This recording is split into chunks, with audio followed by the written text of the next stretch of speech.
Born with central core disease, a rare neuromuscular disorder, Lauren Pires has about 33% of the physical strength of the average person, but the strength of her spirit is 100%. Born into challenges many never face, Lauren's story reshapes our view of resilience. From hating her scar to proudly owning her story, Lauren's narrative shifts our perspective on strength and vulnerability. It's not just about managing with 33% strength. It's about thriving with 100% heart. Thank you so much, Lauren Pires, for joining us here on AwareNow to share the space and to share your story. Thank you so much. Thank you for having me. I'm so excited to be here. And glad you are here. So let's begin this way. For those unaware, as I was, you have central core disease. So Yes. What is it and how does it affect you? So central core disease is a rare muscle disorder where some of the mitochondria in the muscle cells is depleted. So you might have seen the meme or remember from science class that the mitochondria is the powerhouse of the cell, and it helps convert food into energy and energy into strength.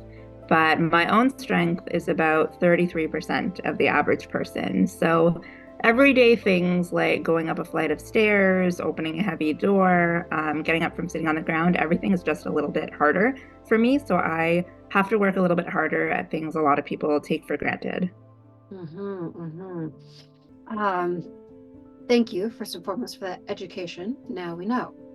Let's talk about scars. Scars come in all shapes, sizes, and forms, from physical scars you can see to the mental and emotional ones that go unseen. If you would, please tell us about your scars and how they're part of your story. Yeah, so I've had 3 muscle biopsies in my life.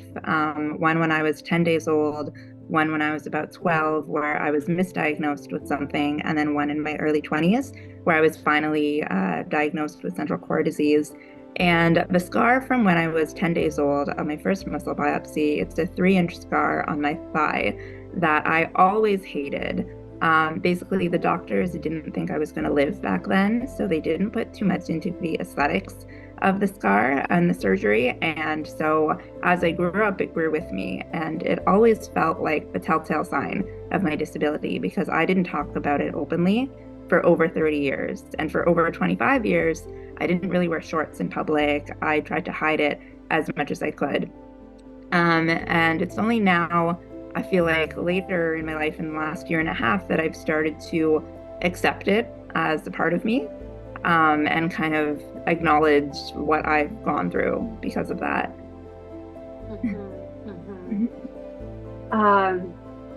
You know, for so long, let's speak about the fact that you didn't talk, like for over 30 years. So for so long, you did hide your disability.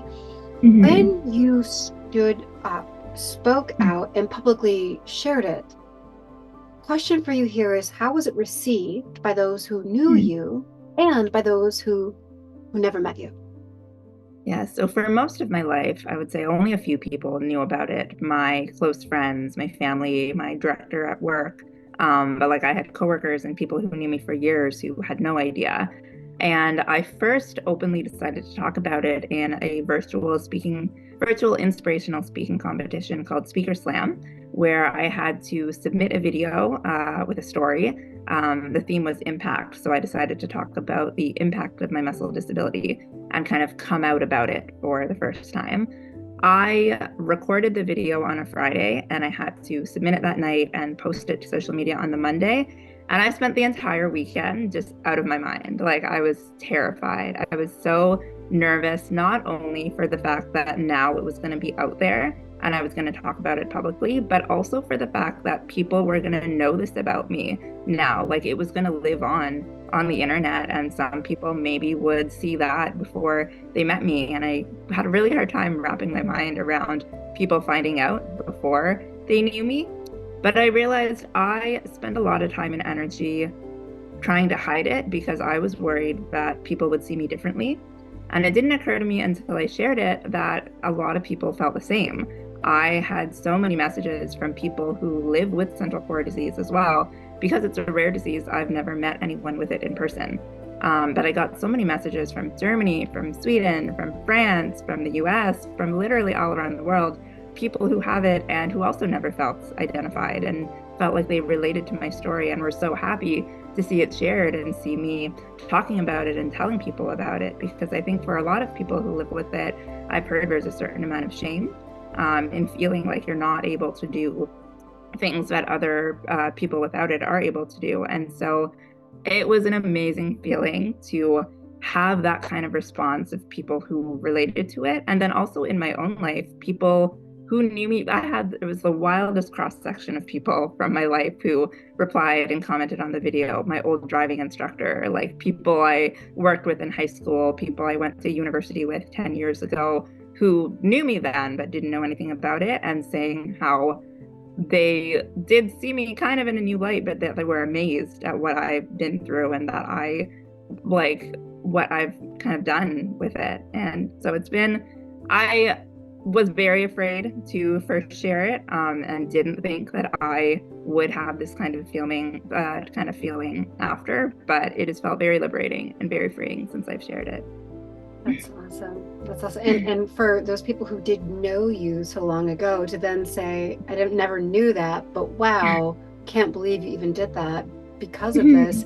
That must have been for you just to say, yeah, I did do that. Kind of like, yeah, good job, right? Yeah. I think I did and do kind of still struggle with giving myself credit for things. And when I hear those kinds of responses, I'm like, wow, yeah, I guess that's kind of cool. I guess I feel pretty accomplished when I think about it, because I've always said, when I first found out about having only 33% strength, it was only quantified to me in my early 20s. And I was kind of blown away and kind of upset because I didn't realize how far off from the average amount of strength I had. But then when I thought about it, I was like, well, I have a job, I have a great social circle, I have a very full life. And so I used to joke that, well, if I had 100% strength, I'd probably be out fighting crime or something. And so I'm doing pretty well with 33%. All right, for sure. Yeah, you'd have to strap on your cape and off you go to save the world. But you made a good point there too, that it's interesting that it's so much easier to give a compliment to someone else. Yes. As opposed to ourselves. So, so some see adversity as a limitation. You opted to see it as an opportunity. I want to talk about joy and the opportunity there. Please share your perspective on joy as it pertains to not finding it magically, but rather creating it. So if I'm being completely honest, I think I do see my disability as both a limitation and an opportunity. I have always felt that there are things I can't do that I've had to accept, but I've also always felt it's an opportunity to try.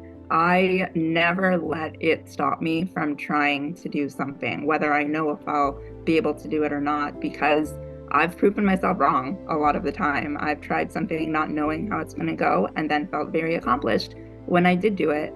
And so because everything in life has kind of been a little bit harder for me, somewhere along the way, I think I started using creating my own joy as a survival strategy, because it would be very easy and very understandable, I think, to feel down about all the things that I can't do or all the limitations that I feel. But I want to keep moving. I want to keep feeling like I can do things. And I've been lucky that my mom, as I was growing up, never let me feel like I couldn't do anything. So I kind of grew up with the mindset of, well, let me try. Let me see what I can do. And I started looking for joy. I'm very known in my life for saying yay all the time. And I've developed kind of this concept that I live by now of the daily yay, which is creating your own joy and finding the things that make you happy and putting energy into them. So a daily yay might be that something fun and exciting happens naturally and you actually consciously appreciate it, or it could be that you're going through a difficult situation and you need to actively look for something good about it. You need to find the silver lining or the positive. So an example is, a lot of times when I'm on vacations with friends, I can't do everything that they do if we're having long days. So I'll rest up in the morning, I'll take my time getting ready, I'll have some tea, I'll do my makeup, and they'll have already gone off to explore. And then they'll come back for me at lunch. And so I used to feel more focused on the fact that I'm missing out on what they're able to do and I can't spend that time with them. But I then realized, well, by the time they get back, they already know how to get everywhere. They already know the shortest places to wherever we want to go. They've looked it up. And I was like, oh, that's really good for me, because then I don't have to spend time wandering around and going back and forth, not knowing where we're going or planning it out. So I was like, that's a yay. I'm saving time this way. And luckily they're fine with it. So kind of creating your own joy. I always have joy, I feel, because I create it for myself. And I want other people to know that they can do that too. And I love the fact that you are a yay sayer and not a naysayer. So yes, absolutely. That's... This is my favorite necklace, the yay necklace that I wear all the time. I love it. A yay reminder. I love it, absolutely.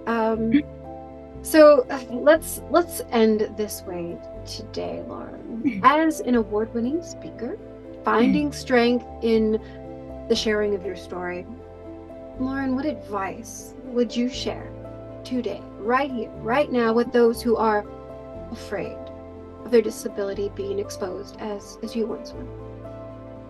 I would say we all have parts of our lives and parts of ourselves that we might be afraid to share or afraid that we'll be judged on. So it might be a physical or mental health condition. It might be a family or financial situation. It might be an aspect of our appearance. It could be a lot of different things. And I realized when I started sharing that that is how you find people who will empathize and understand. That is kind of how you create empathy, because everyone is going through something that we don't know what it is. And by sharing it, we help each other feel that we're not alone. And so, like I said, I spent a lot of time hiding my disability because I was worried people will see me differently. And it didn't occur to me that other people would feel the same and that I would feel identified. That completely was not in my radar. And it's amazing to finally share something that you've been hiding. It felt so much more freeing and liberating than I thought. My friends tell me I started wearing brighter colors. Like, I've changed now as a person because I shared it. And I did not see any of that when I was still keeping it to myself. So I would encourage people to share whatever they feel is holding them back or whatever shame they have, because when you let it go, you receive so much more support than you ever expected, and you will find other people who feel the same way as you. Amazing advice. And to that I say, yay! Yay! Thank you so much, Lauren, for sharing this time, sharing this space, for sharing your story and helping all of us become a bit more aware now. Thank you so much. Thank you. Thank you, Allie.